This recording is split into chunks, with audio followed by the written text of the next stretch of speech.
So a while ago, I made a video on the Dumbo Circus TV series on Disney Channel, and it was to tie into the Tim Burton Dumbo remake that was coming out.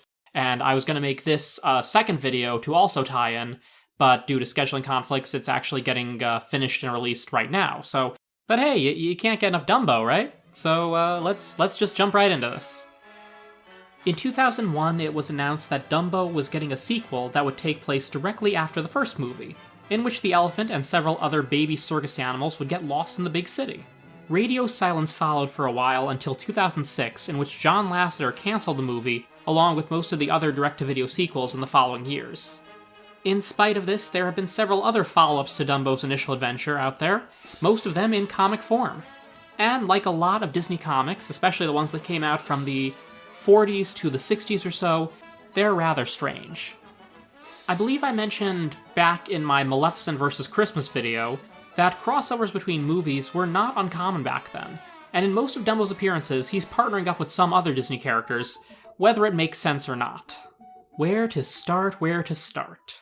I think I'll have to start with a comic inked by one of the Disney greats, Carl Barks. Mr. Barks created beloved characters like Scrooge McDuck, Gyro Gearloose, the Beagle Boys, and plenty of others. He is often rightfully hailed as one of the best comic writers of all time, Disney or otherwise. Sadly, his one time using Dumbo wasn't all that great. 1959's The Flying Farmhand was drawn by Barks, but the script was by another writer, Vic Lockman, who wrote for several other Barks stories around the same time. It certainly explains why Dumbo even appears in a Barks story, since Barks pretty much only liked to write for the Disney Ducks exclusively, not caring to write for others like Mickey and Goofy that much. The story takes place on Grandma Duck's farm, where Huey, Dewey, and Louie have brought Dumbo to help out. However, the sight of a flying elephant royally freaks out the other animals, and doesn't please Grandma Duck that much either. The nephews find something for Dumbo to do when they realize he's good at scaring crows away. Since he owes no debts of gratitude to these particular crows, Dumbo is all over his new job. Brer Fox, meanwhile, yes, it's also a Song of the South crossover, nabs the old scarecrow that the nephews assume they no longer need, and proceeds to put it on to scare Dumbo away himself. A good deal of running around follows, with Dumbo managing to keep getting on Grandma Duck's bad side, until he uses his scaring animal abilities to turn the tables on Brer Fox and successfully trap him. While the story is certainly cute, it's really only notable for being the only time Carl Barks ever drew Dumbo or Brer Fox in a story. His drawings of Dumbo are pretty darn adorable and expressive, though Brer Fox seems to vary from panel to panel. Dumbo had several adventures with the Seven Dwarfs as well, which actually served as some nice world building for the Snow White universe. The first story, from 1944, opens with the dwarves having case of those missing Snow White, who was really only living with us for like 2 days but left an appropriately huge impact on our lives, blues. The huntsman, who now works for the good guys, shows up with a gift sent from Snow White herself, a magic lamp that grants wishes. This is theoretically asking for a lot of trouble, but the dwarves simply wish for a new playmate. At that moment, a storm brews, and Dumbo is blown in. The dwarves are bewildered by this strange animal they've never seen, but quickly take him in as their new playmate, and Dumbo's all, okay, I guess I live here now.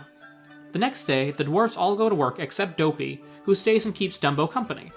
Granted, if one of them had actually done this in the Snow White story, Snow White might not have bitten that poison apple, so maybe the dwarves have actually learned from their previous mistake. While taking Dopey for a ride, the two come across the huntsman from before, who's on the run from the deceased Wicked Queen's brother, the equally wicked prince, who was created for this comic. The prince shows up and captures Dopey, so Dumbo and Doc save Dopey from a prison tower, leaving the royally ticked prince fuming in the distance. After that, the dwarves, huntsman, and Dumbo happily parade off to see Snow White. This comic was drawn, and presumably written, by Carl Buechner, who wrote a great deal of Seven Dwarfs stories from the 1940s. Oddly, the same year he wrote an alternate version of how the dwarves met Dumbo. In this one, Dopey and Grumpy have gone out to chop firewood when they find Dumbo sleeping on a tree like a bird. Dumbo offers to help the dwarves when Gustav the Giant from the Brave Little Tailor cartoon shows up, also looking for kindling. He unwittingly takes the dwarves and Dumbo with his load to the castle. Gustav mistakes Dumbo for a bird and tries to keep him as a pet. Dopey and Grumpy save him, and the three escape. Making their way back to the dwarves with their firewood, Grumpy introduced Dumbo as the flyingest elephant you ever saw. He sure is, Grumpy. He sure is. Now, Disney is such a massive franchise that plot continuity and certain character consistency have always been something of an issue.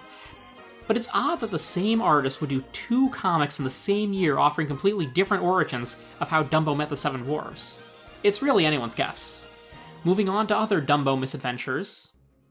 Have you ever played that game as a kid where you sit in a circle and you tell a story by each person saying one sentence and you see where the randomness takes you? Well, I found one particularly bizarre story called Sky Voyage that I'm pretty sure was written in that manner.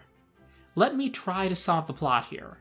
Dumbo wants to play with 2 jerky elephant kids who don't want anything to do with him.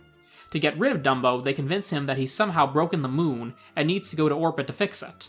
Dumbo remembers hearing that the moon was made of green cheese, so he goes to Doc and Grumpy, who assume they misheard him saying cream cheese and give him a container of that.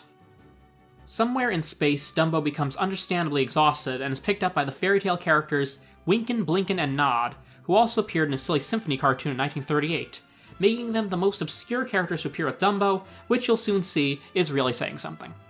When Dumbo realizes he has the wrong kind of cheese for lunar repair, the kids direct him to a magical giant's castle, saying he might be able to change the cream cheese into green cheese. The castle turns out to be owned once again by Gustav, who has been given the shape-shifting abilities of Willy the Giant from Mickey and the Beanstalk, which came out 2 years prior to this comic. Although I think that was just because the artist felt like drawing a giant chicken. Dumbo finds himself imprisoned again, because apparently giants can't get enough of elephants, but a friendly mosquito appears to help Dumbo out. The two fly back to Earth, where the mosquito straight up forces the 2 elephant kids to be Dumbo's BFFs, teaching a questionable moral in the process. While this story wasn't exactly great, it's a good example of how off-the-wall the plots for these comics could truly get, with a plot that has no real idea where it's going most of the time. Another weird story involved Dumbo meeting Pedro, the little mail carrier airplane from Saludos Amigos. Dumbo has to help him get the mail through, since the plane has been stalked by a witch named Haggletooth, who has nothing better to do with her time than stalk sentient vehicles in order to rob them or something. After disguising herself a few times, she snags the mail sack to rob its contents, a federal offense I might add, only to find that the only letter, ironically enough, is for her. She dies by falling off a cliff shortly afterwards, and no one really cares that much. Let's see, what else? Well, one story had Pinocchio's cat and fox team, Foul Fellow and Gideon, plotting to sell Dumbo to some evil desert marauder as a secret weapon. With a plot like that, you'd imagine the story to be off-the-wall crazy, but it's actually not that interesting, aside from featuring some of the cutest depictions of Gideon I've ever seen. Almost makes you forget that he literally sold children into slavery. This story also has Dumbo reluctant to leave the circus, since they've done so much for him, and it would be against the code of the elephants. Yeah, Dumbo, the circus was nice to you once they realized your ears were exploitable. I'm all for forgiveness and stuff, but this newborn elephant had to go through hell and back before all that, including verbal and physical abuse and being separated from his mother, the only one who initially accepted him for who he was. What I'm saying here is, yes, things are pretty cushy now, but I don't feel you really owe the circus that much of anything, Dumbo. One story I have called Runaround Hound features not Dumbo, but rather the controversial crows in a supporting role.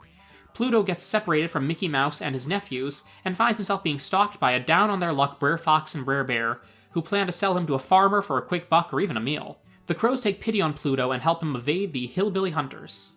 Interesting as all that is, if I was to tackle the story more in depth, I'd need to talk about the long discourse that's arisen over the years about whether or not the crows from Dumbo and Song of the South as a whole are racist, talk about the pros and cons of both of these things, give historical context, etc. I'm not feeling that today. Next story.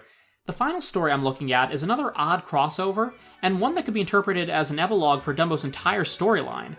If you want to take a really obscure Disney comic churned out in 1949 as completely definitively canon. I'll try not to influence your decision. In this story, Dumbo is sad that all his bird friends are flying south. He decides to join them, only to fly too far south and end up in the Arctic. There he meets Pablo the penguin from the Three Caballeros because why the heck not? Pablo's gimmick is that he's a penguin who hates the cold. Despite successfully making it to the tropics in the movie, Pablo apparently was so homesick that he left paradise to be sad and freezing. While fishing a short while later, Pablo is attacked by a shark and then saved by Dumbo. Dumbo realized that Pablo just really needed a friend this whole time, and decides to stay with this penguin he only met half an hour ago in the South Pole. So much for the code of the elephants, huh? And so, if we were to take this comic as canonical, that's the end of Dumbo's story. He abandons his family, friends, job, everything without actually telling anyone to make sure a depressed penguin is feeling alright. Good on you, Dumbo. You truly are the flyingest elephant we've ever seen.